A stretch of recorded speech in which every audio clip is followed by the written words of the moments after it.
Welcome to Getting Ready for Sunday, a podcast of First Lutheran Church. Each week, I introduce the readings for the upcoming Sunday with some notes and explanation so you can be ready for worship when you arrive. I look at the Old Testament, Psalm, Epistle, and Gospel reading for the upcoming Sunday and offer a few notes and explanation.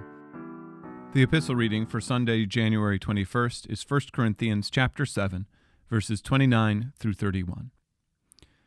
This is what I mean, brothers. The appointed time has grown very short.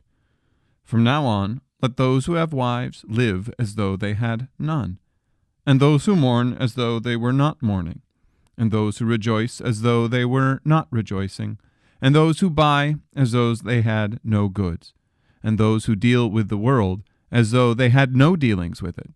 For the present form of this world is passing away. Here ends the reading. What a weird reading, right? This is the kind of thing that is super confusing for people. He's like, let those who have wives live like they had none, and if you're mourning, as if you're not mourning. What is going on here? Well, it begins with, the appointed time has grown very short. That's an important passage to put this in context, is that God, he is talking about God coming. The end of the world is soon, and we need to keep our eyes focused on that. The appointed time has grown short. It is time to come. And so then we have, so let those who have wives live as though they had none, and those who mourn as though they were not mourning, those who rejoice as they were not rejoicing, etc., etc.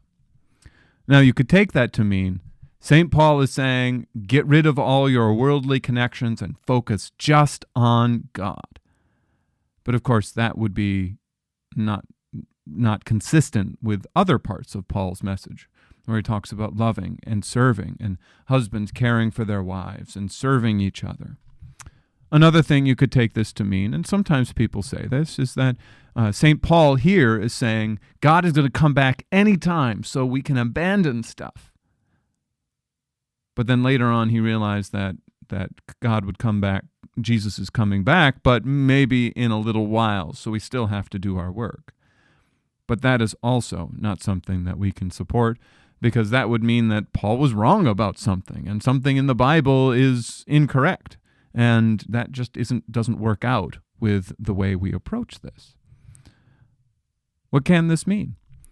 Well, I think what St. Paul is saying is revealed in what comes after this. He says, I want you to be free from anxieties. The unmarried man is anxious about the things of the Lord, how to please the Lord. But the married man is anxious about worldly things, how to please his wife. And his interests are divided.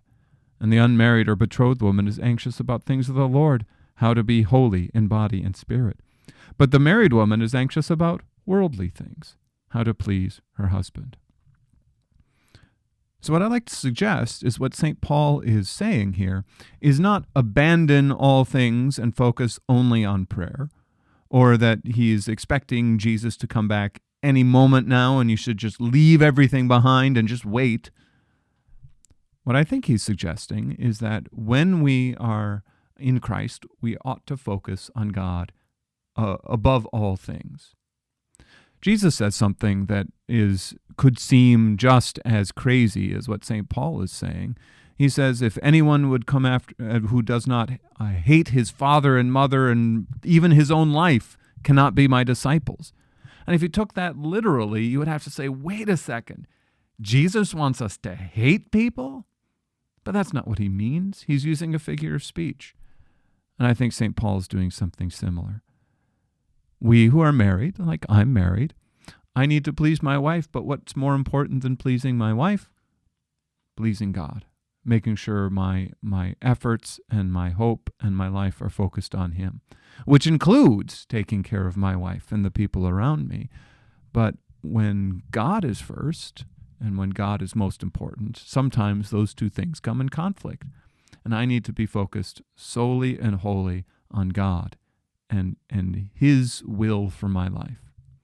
So I think that's what's going on here. It's a tough reading, but, we got to try to work through it. That's all we have to say today. We'll see you on Sunday. Bye.